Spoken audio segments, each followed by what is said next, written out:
What is this? We are in an Arab country and nobody speaks Arabic. A furious Arab billionaire was on his way out the door until a janitor's daughter spoke words that made him freeze. She was just a janitor, a ghost scrubbing the polished marble floors that no one noticed. Her daughter, a shy 10-year-old who barely spoke, was a whisper in a silent world. But when a mistake worth millions threatened the most powerful man in the city, everything stopped. Who pointed this out? Sheikh Tariq Al-Hassan demanded, his voice echoing through the grand hall. All eyes turned, not to a confident executive, not to a seasoned banker, but to the little girl holding her mother's hand. What happened next silenced the entire hallroom and changed both their lives forever. Sunlight spilled through tall glass windows, bouncing off the pristine marble floors in 1,000 shattered diamonds. Businessmen in pressed suits hurried past, their footsteps a rapid click-clack, their phones and papers aflutter. Their voices filled the air, measured, confident, dismissive. They spoke of percentages and partnerships, of numbers that held the power to change entire cities. They were the masters of this world, and they moved with the weight of that knowledge. Among them, unnoticed, been a woman with tired eyes. Her name was Layla, 55 years old, her shoulders rounded from years of strain. She wore a navy blue janitor's uniform, too loose at the wrists, with a faint stain near the breast pocket that no amount of scrubbing could remove. A ring of keys clinked faintly at her side, a soft, musical reminder of her place in the hierarchy. Her hands moved steadily, wiping down a brass railing polished so often it barely needed her touch. But her pace never slowed. Time was money here, and her hours were a finite currency she spent on survival. Each swipe of her cloth was a payment towards the crushing debt that had followed her family for decades. She could feel in her bones a constant low-grade ache. Just behind her, moving as if invisible, was her daughter, Nora, 10 years old, with pale blonde hair, tied neatly back in a braid that seemed to absorb the light.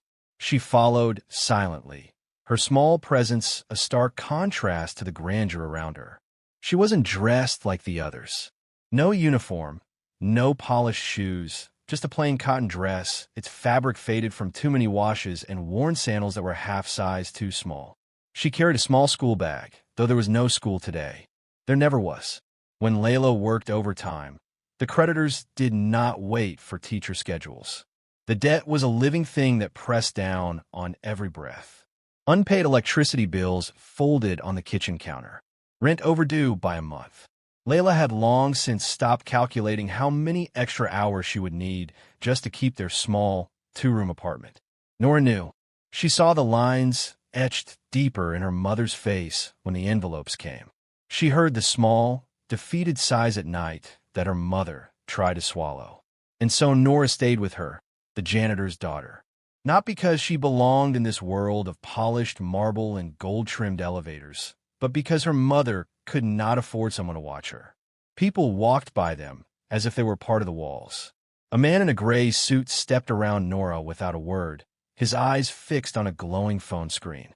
A secretary in heels brushed past, her perfume trailing behind like a cloud of condescension. Not one pair of eyes lowered to the child. Not one voice offered greeting. Nora sat on a low wooden bench near the corner, her small legs swinging above the floor. From her bag, she took out a worn notebook. She wrote in neat, precise lines, copying words she had memorized from a book she had read 100 times. Words that no one here knew she carried. Her lips moved soundlessly, whispering syllables as she studied. She was a silent, unmoving observer, a small figure in a vast, moving landscape. Nearby, Layla looked back once, just once. A soft glance, protective, quick. Then she lowered her head again, cloth to railing, and carried on.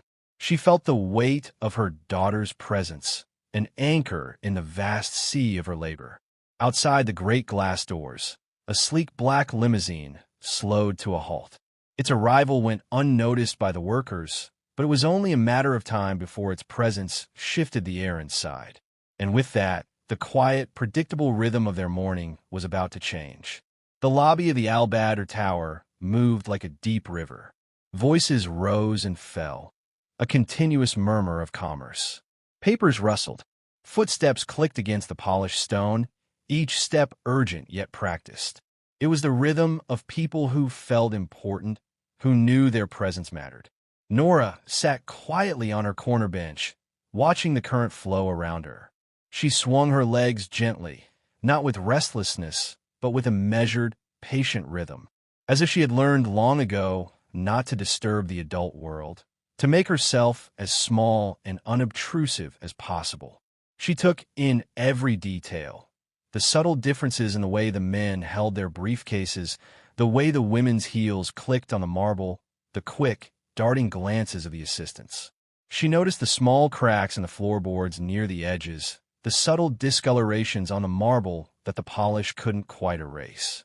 She saw the things that the important people, in their haste, never saw. Layla moved with that same quiet rhythm. Mop, ring, polish. Lift the bucket, slide it against the wall, and begin again. Her back was straight, her motion steady. She didn't need praise. She only needed the hours to pass. Each one was a fragile brick building a bridge against the crushing weight of the bills waiting at home. The visitors glanced her way sometimes, but never for long. They saw her uniform, her lowered head, her bent posture. They saw a janitor, a cleaning staff, an employee. They saw her role, not the woman within. She had long ago accepted this invisibility. It was, in its own way, a kind of protection. Nora noticed. She always noticed. A man in a sharp navy suit passed, Nora speaking on his phone in clipped English. He didn't slow when his briefcase brushed against her knee. He didn't even acknowledge the minor collision. Nora only tucked her legs closer and returned to her notebook. A few moments later, two young assistants walked by, whispering about deadlines. One pointed almost absently, "That's the janitor's girl." They laughed softly, not unkindly, but as though she were something small and harmless, a fixture of the building, like a plant or a piece of furniture. Nora heard. She didn't react. Her pencil kept moving, scratching faintly across the page. Words in another script, another world filled the lines. A world of intricate characters and beautiful phrases that held no place here. Layla glanced over from her work, the smallest flicker of her eyes. Protective but quiet. Nora gave a tiny nod back, a silent message between mother and daughter. "I'm fine. I'm okay." The rhythm carried on. Elevators opened, doors shut, phones rang. The people above walked tall, and the ones below stayed bent. It was a pattern Nora knew by heart. And then in the distance, heavy doors opened with a slow, deliberate hush. The sound was different from the rest. It wasn't the sound of urgency or haste. It was the sound of authority. Measured, deliberate, carrying weight. Heads turned. The rhythm of the lobby shifted, subtle but certain. A man stepped inside, tall and dark-eyed. His suit was tailored in a way that set him apart from all the others. Two aides trailed him, speaking quickly, while he ignored them. His stride was purposeful, and though no one dared meet his gaze directly, his presence bent the air around him. The very atmosphere seemed to lean in his direction. Layla lowered her head, her cloth still circling the brass rail. Nora looked up only once, then back to her notebook, but her pencil slowed. The day's steady rhythm had been broken, and with the break came the first disturbance, though no one yet knew it. The tall man, Sheikh Tariq al-Hassan, known to the staff only as the chairman, strode through the lobby. His presence drew murmurs, then a sudden, complete silence. His suit was deep charcoal, cut with a lethal precision. A heavy, intricate watch gleamed faintly at his wrist, a work of art that told more than time. His eyes, the color of a stormy sky, swept the room, searching, measuring, already impatient. He was a man accustomed to his every word being not just heard, but instantly obeyed. Nora felt it before she saw it. The air tightening, the staff straightening, even her mother lowering her pace. Layla's hand tightened on the railing cloth, pressing harder, polishing what already shone. The chairman paused near the reception desk, his aide, a younger man in a slim gray suit, leaning in. Sir, the aide whispered, his voice trembling slightly. The translators aren't here yet. The guest from Abu Dhabi arrived shortly, and the files, we are still waiting for confirmation. The aide's hands, wrapped around a tablet, were shaking. Sheikh Tariq's jaw tightened. His voice came low, edged with steel. I do not wait for incompetence. This is a meeting of two powerful nations. There will be no delay. The receptionist, a young woman with a meticulously applied makeup, looked pale and nervous. She fumbled with her papers, her hands slick with sweat. We're trying, sir, she stammered. The guest from Abu Dhabi arrived a little earlier than we. Sheikh Tariq's gaze silenced her. He turned, scanning the lobby, his expression unreadable. Nora had been watching from her bench, quiet, unnoticed. She recognized the sounds spilling from the aide's tablet. Phrases in Arabic, half-translated notes scrolling on the screen. The words were broken, clumsy. The aide's software was making a fundamental error, a misunderstanding of a common colloquialism. The translation was not just poor. It was a gross misinterpretation of intent. She whispered them under her breath, correcting them softly, as if to herself. It slipped out. A reflex. She couldn't help it. He does not want to be seen as a supplicant, she whispered, her voice barely a breath. He is asserting his position as an equal. The receptionist, flustered and distracted, dropped a folder. Papers fluttered across the polished floor like white doves. A frantic, mortified pause followed. Nora, without thinking, slid from her bench, her small sandals making no sound on the marble.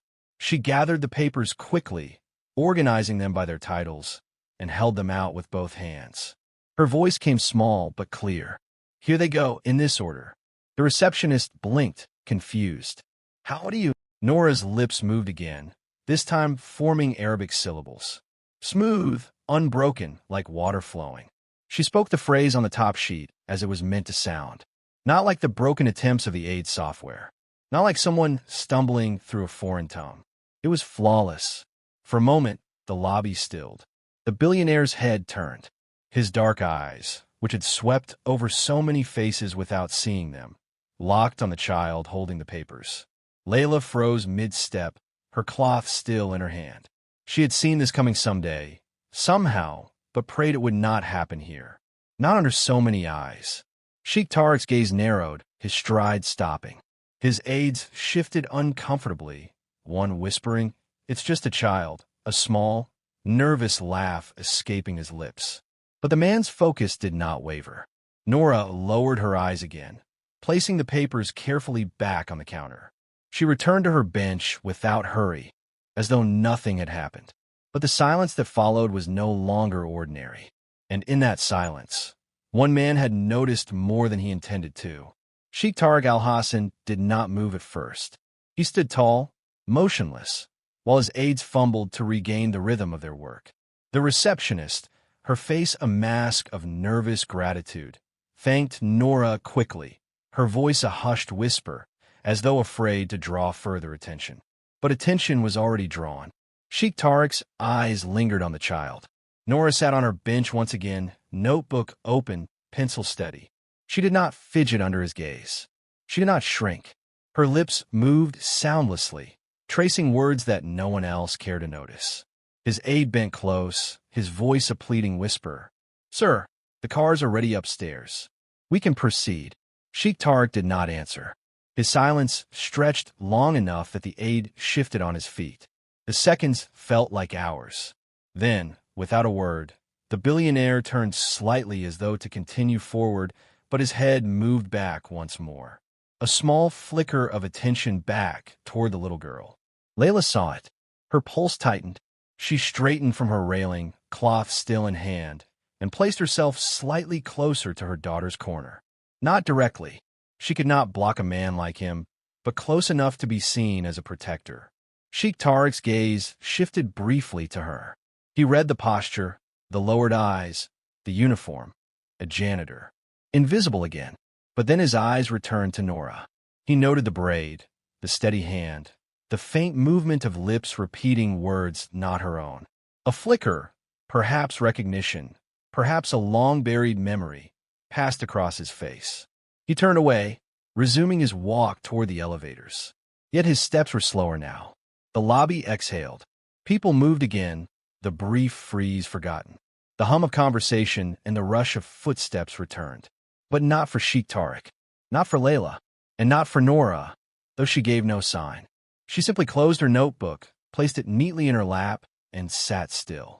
At the elevator, Sheikh Tariq raised one hand. His aide pressed the button. The doors slid open, revealing the mirrored walls within. He stepped inside, but just before the doors closed, his eyes turned one last time across the lobby. They met Nora's just for an instant. The doors shut. The silence returned.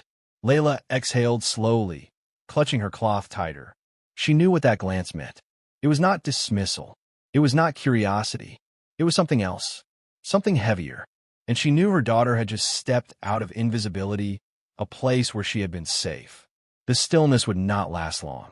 The man would not leave it there. The lobby settled back into its hum, but under the surface, unease lingered. Layla's hands moved faster over the brass, almost as though polishing could erase what had just happened. Nora sat quietly, her notebook balanced across her knees, pencil tip resting idle. She did not write. She simply waited. Moments later, the elevator doors opened again.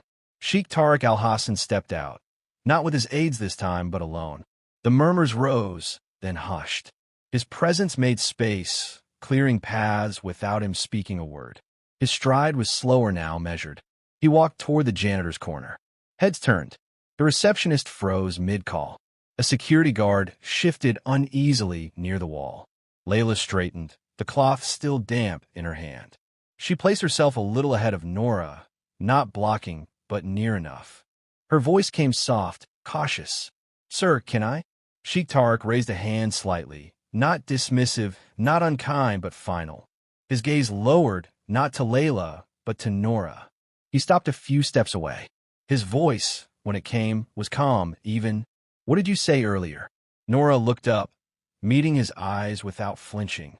Her voice was small, almost too soft for the wide lobby. "The phrase was wrong. I only fixed it." Sheikh Tariq studied her, head tilting slightly. "You speak Arabic?" Nora nodded once. "Yes." No flourish, no pride, just fact. Sheikh Tariq glanced toward her notebook, then back to her. "Who taught you?" Nora hesitated. Her eyes flicked for the briefest second toward her mother, then back. "I learned." The pause hung heavy. Her answer was honest, but not complete. Sheikh Tariq seemed to recognize it. His expression did not change, but his silence deepened like a man measuring more than words.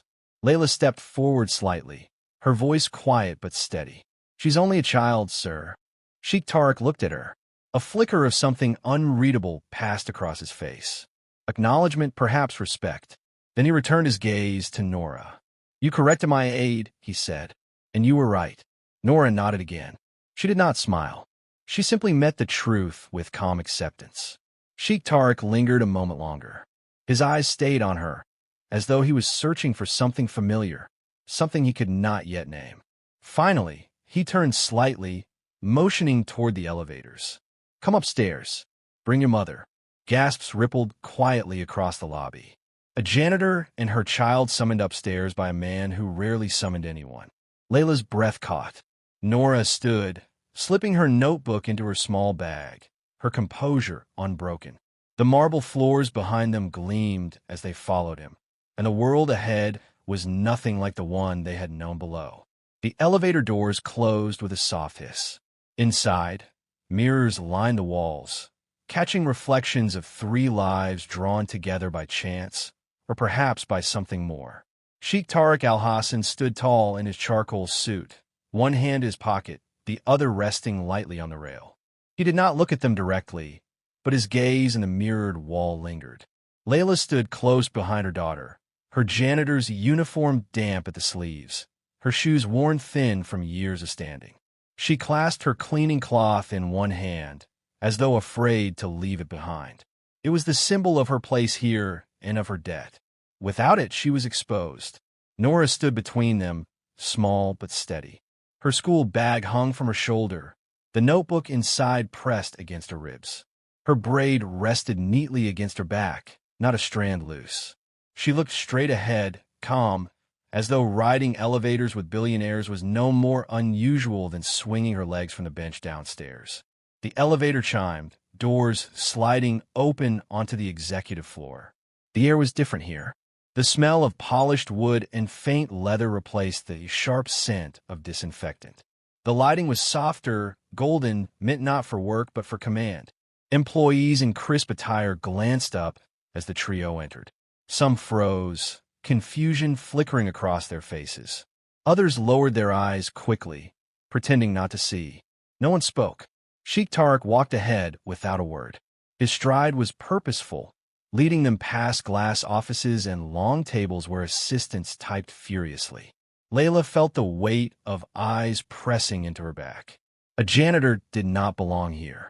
A janitor's daughter, even less. Still, Nora walked with a composure that seemed beyond her years. She did not clutch her mother's arm, nor shrink from the stairs. Her steps were quiet, precise. She had learned long ago how to move unnoticed. But here, she was not invisible. Every whisper seemed to follow her. At last, Sheikh Tarek stopped before a wide oak door. He opened it himself, not waiting for aides. The room beyond was larger than their apartment, walls lined with bookshelves, maps, and dark leather chairs. A long window framed the city skyline, its towers gleaming under the midday sun. He motioned for them to enter. Layla hesitated, one hand gently touching Nora's shoulder as if to shield her. But Nora stepped forward first. She moved into the room with the same quiet poise she had carried in the lobby, as though the air of importance did not frighten her. Sheikh Tarek closed the door behind them. The sound was soft but final, and in that room of power, their past would begin to surface, piece by piece. The office was hushed, the kind of silence that demanded honesty. Sheikh Tarek crossed to the wide desk of dark walnut, removing his watch and setting it carefully upon a leather pad. He did not sit. Instead, he leaned lightly against the desk, arms folded, his eyes on Nora. "Tell me," he said simply, "how a janitor's daughter speaks Arabic with such precision." Layla stiffened. The words carried no insult in tone, but the truth of their weight pressed on her. She drew in a breath, ready to answer, but Nora spoke first.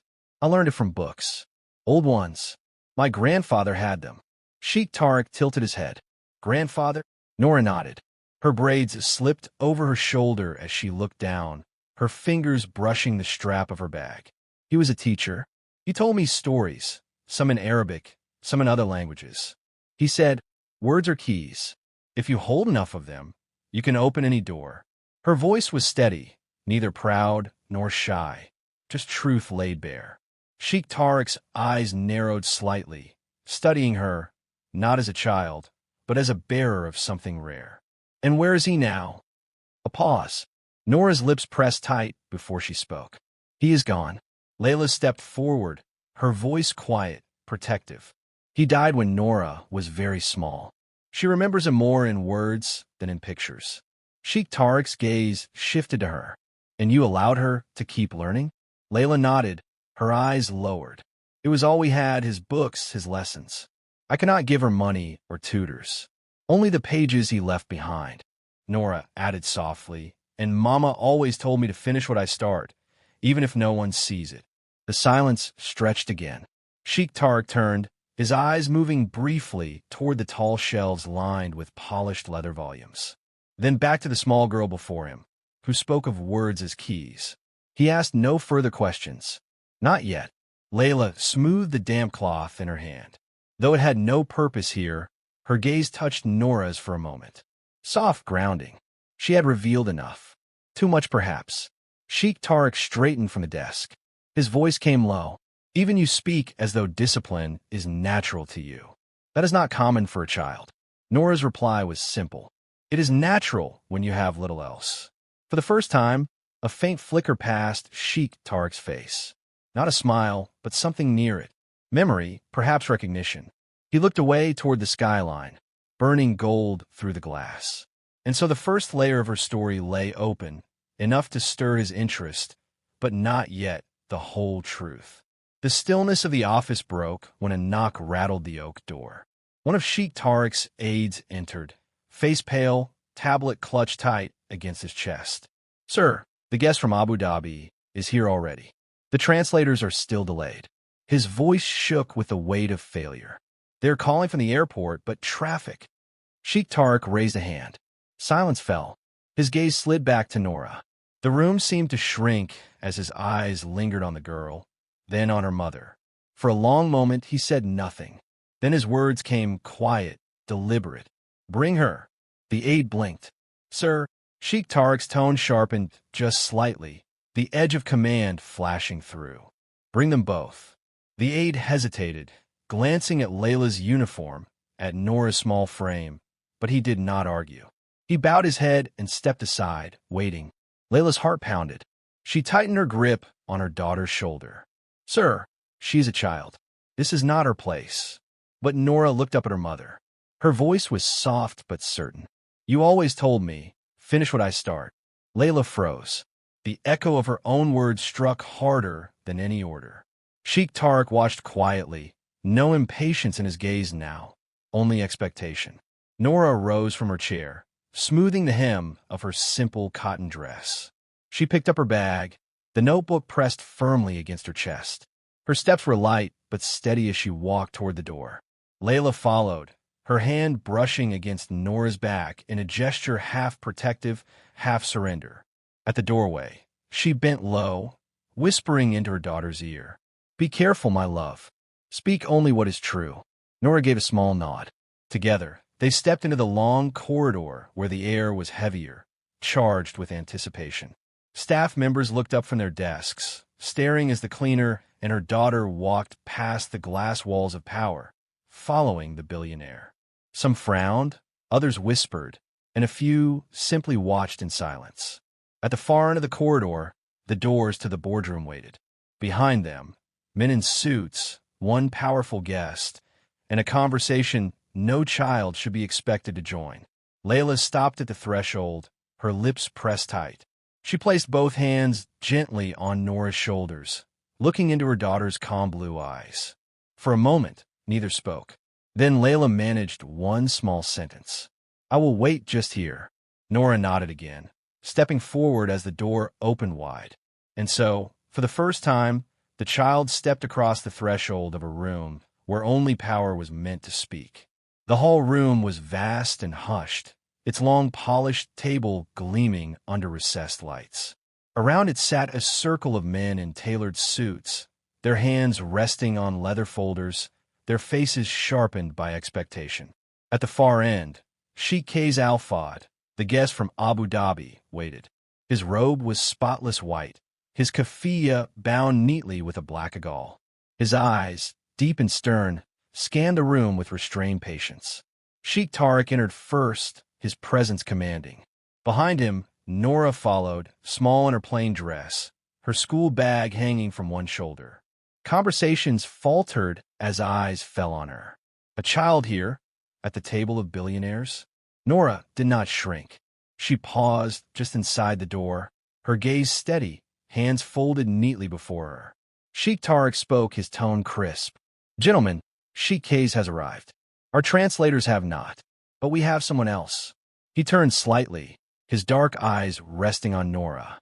"This girl will translate." A stunned silence followed. One man muttered under his breath, "A cleaner child." Another stifled a laugh, quickly silenced by Sheikh Tarek's sharp glance. Nora stepped forward, her small shoes tapping quietly against the polished floor. She approached the table, placed her bag carefully on a chair, and stood upright facing Sheikh Kays. The sheikh looked at her long and hard, his brows drawn. Then he spoke a single line in Arabic, his tone deliberate, as though testing. Without hesitation, Nora answered. Her words flowed clear, smooth, without falter. The sound of her Arabic filled the hall room like a current no one expected. A pause followed. The sheikh's stern face softened slightly, surprise flickering in his eyes. He asked another question, longer this time, words winding in nuance. Nora listened intently, her head tilted just slightly, then replied with precision. This time, Sheikh Tarek himself translated the meaning aloud for the others. Not a stumble, not a hesitation, perfectly conveyed. The men around the table shifted in their seats. Their faces moved from skepticism to quiet astonishment. One leaned back slowly, his eyes fixed on the small blonde girl who spoke with the confidence of a scholar. Another rubbed his temple, whispering, "Unbelievable." Nora never smiled, never sought approval. She simply performed the task, as though it were natural, her small voice carrying strength beyond her years. At the doorway, Layla stood half-hidden, her hands clasped tightly before her. Her eyes shone with a restrained pride she dared not display too openly. She breathed slowly, silently, watching her daughter stand taller than men twice her age. And with those words, the room shifted. The child had proved herself, not with noise, but with truth. When the meeting adjourned, the whole room emptied with unusual quiet. Men who usually left with ringing phones and loud opinions now walked slower, their faces unsettled, their words hushed. Nora gathered her notebook and bag without hurry, her movements careful, precise. She said nothing. She needed to say nothing. Her role was done. At the door, Sheikh Kayes paused. He looked down at her, his lined face unreadable. Then, in Arabic, he spoke one sentence softly. Nora replied, just as softly, her voice clear and respectful. The sheik gave a single nod. Then, he left, his age trailing behind him. For a long moment, no one else in the corridor spoke. Then the murmurs began. "She's just a cleaner's girl," one aide whispered. "But did you hear her?" Another answered, his tone equal parts disbelief and awe. A secretary, clutching her clipboard, murmured to a colleague. She sounded like she was born to it. Not all whispers were kind. One man muttered under his breath, "It's a trick." She memorized a few phrases. But the ripple spread. Whether in admiration or suspicion, every set of eyes that turned toward the small blonde child carried a different story. Curiosity, doubt, respect, envy. Nora felt it. She always felt it. She walked calmly beside her mother, her gaze forward, her expression unchanged. Layla, however, could not ignore it. Fragments of gossip reached her ears like small blows. She tightened her jaw, lowered her gaze, and kept close to her daughter's side. She knew admiration could turn quickly into resentment.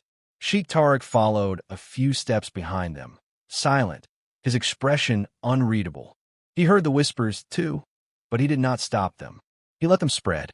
At the elevator, a young assistant stepped aside hurriedly, holding the door open. He cast Nora a long look, half disbelief, half respect, as she stepped inside with her mother. The ride down was quiet. Layla's hand rested lightly on Nora's shoulder, her thumb brushing the strap of the school bag, her lips pressed tight as if holding back words of warning. Nora only looked straight ahead, her face calm. She had entered invisible. Now she could not hide. Even if she wished, the lobby doors opened. People turned as the pair stepped out. Whispers were already waiting for them below. The receptionist, who had once dismissed Nora, now stared openly, her mouth agape.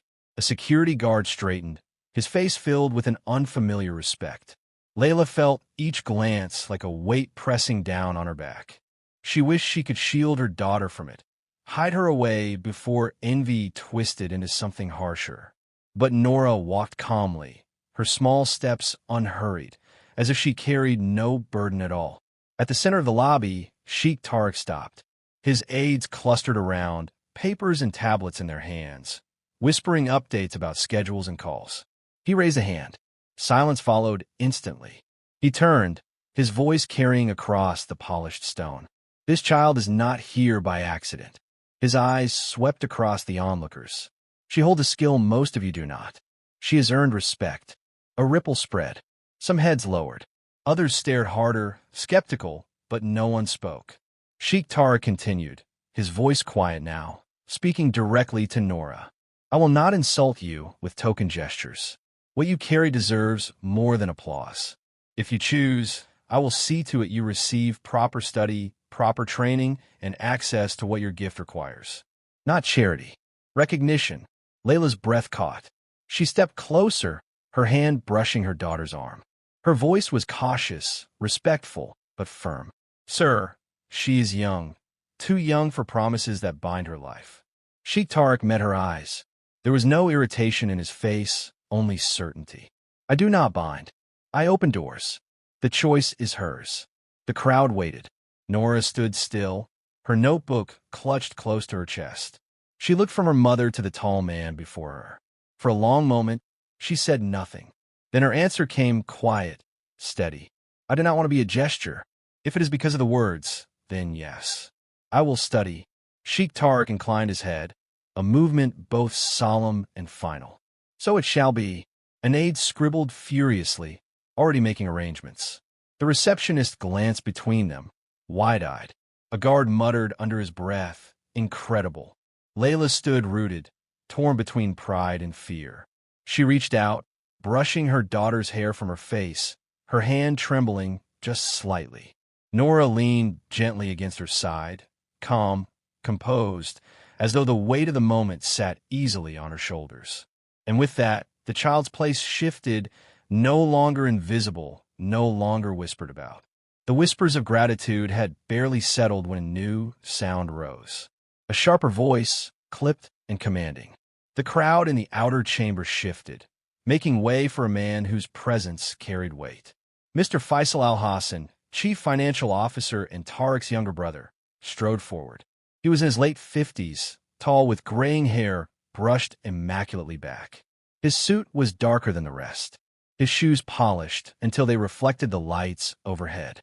His expression was not softened by admiration, but sharpened with suspicion. Enough indulgence, he said, his tone flat. We are speaking of a child, not a savior. The room stilled. Those who had offered quiet thanks moments before lowered their eyes, afraid of being caught in a confrontation. Faisal's gaze fixed on Nora. Tell me, little one, do you even understand the weight of the numbers you speak of? These are not games. This is wealth that feeds cities. Mistakes cost lives. Nora did not flinch. Her blue eyes remained steady, calm in the face of his scorn. She spoke simply. I do not play with numbers. I see patterns. They tell me what is broken and how it can be mended.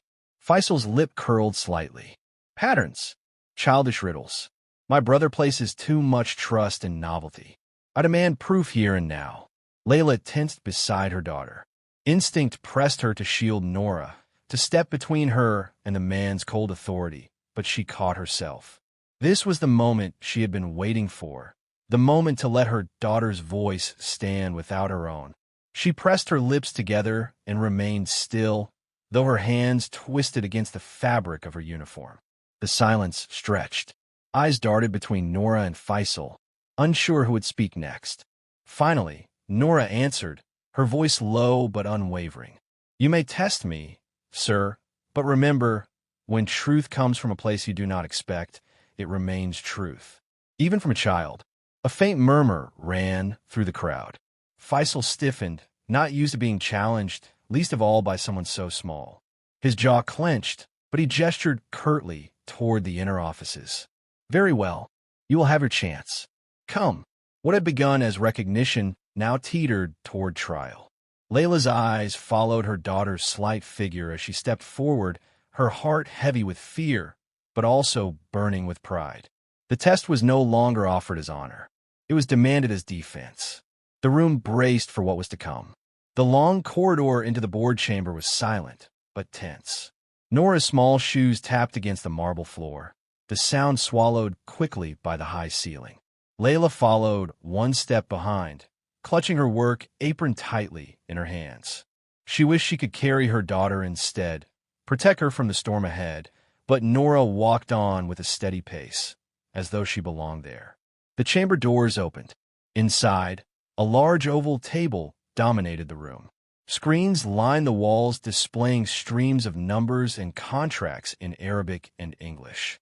Several advisors leaned back in leather chairs, whispering about the spectacle. At the head sat Sheikh Kays, his expression grave but unreadable. Faisal stood beside him, eyes sharp, posture rigid. This is the matter at hand, Faisal said, pointing to the screens. A shipment of steel delayed in transit. Documents missing. Millions in penalty fees if not resolved today. Let us see if your prodigy has more than pretty words. The numbers filled the screens, a maze of figures, signatures, and codes. Advisors shifted in their seats, skeptical but curious. Nora climbed onto a chair at the side of the table. Her small hands pressed against the polished surface as she leaned forward. Her lips moved silently, eyes flicking from one column to the next. The room full of men twice and thrice her age watched as the blonde child studied what they had labored over for days. Minutes stretched. The tension was unbearable. Layla's hands were folded tightly, knuckles white, her eyes fixed on her daughter. Then Nora spoke. Her voice was quiet but clear. The contract for transit, it was not signed by the correct authority. Here, she pointed at the corner of one digital document. This stamp is a forgery. The real papers must be hidden, waiting, because someone knew the penalties would make you pay more. But the cargo is safe. It has not moved. The advisors leaned in. One tapped rapidly on his tablet, cross-checking. His face drained of color. "She's right," he murmured. "The shipment is still at port. The penalty is false." The room erupted, half in disbelief, half in shock. Sheikh K's raised his hand and silence fell. He turned to Faisal. "You demanded proof. There it is." Faisal's mouth opened, then closed. His pride fought against what lay undeniable before him. His silence was louder than any protest. Nora sat back in her chair, calm as if she had merely solved a puzzle at school. Layla exhaled, her chest loosening at last. The child had cut through a deception where seasoned men had faltered. The doubters had no shield left against the truth. The chamber remained still. Screens dimmed, advisors sat straighter, and for the first time that day, Sheikh K's expression softened. He leaned forward, his deep voice steady. "Child," he said, "you cut through shadows where even trained men stumbled." All eyes turned to Nora. Her small frame looked even smaller in the vast leather chair. Yet her back was straight, her hands folded neatly on the polished table. Layla stood nearby, silent, her eyes moist but proud. Nora took a breath. When she spoke, it was not with arrogance, nor with hesitation. "My mother taught me to look closely," she said quietly. "Not just at what is written, but what is missing. She taught me that when something feels wrong, it usually is. People overlook small marks because they trust what seems official. But truth hides in small things." The words hung in the air. Simple, plain, yet they carried a weight that silenced even Faisal. One of the advisors leaned back, murmuring wisdom from child. Another, older, closed his eyes as though recalling his own lessons long forgotten. Nora looked around the table, her blue eyes calm. "You all have more knowledge than me, more experience.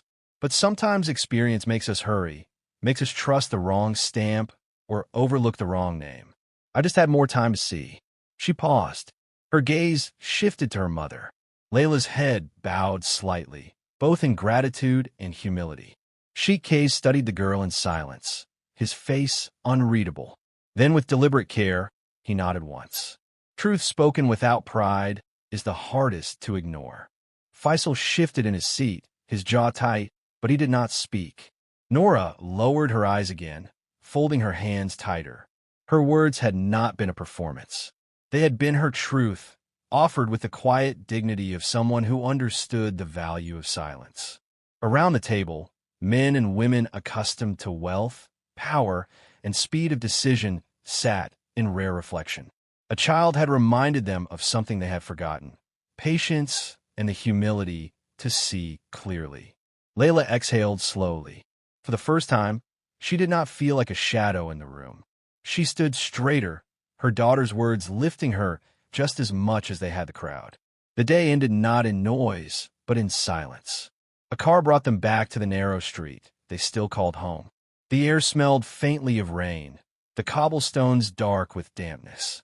Layla unlocked the door, her hands trembling slightly from exhaustion, but also from an unfamiliar lightness in her chest.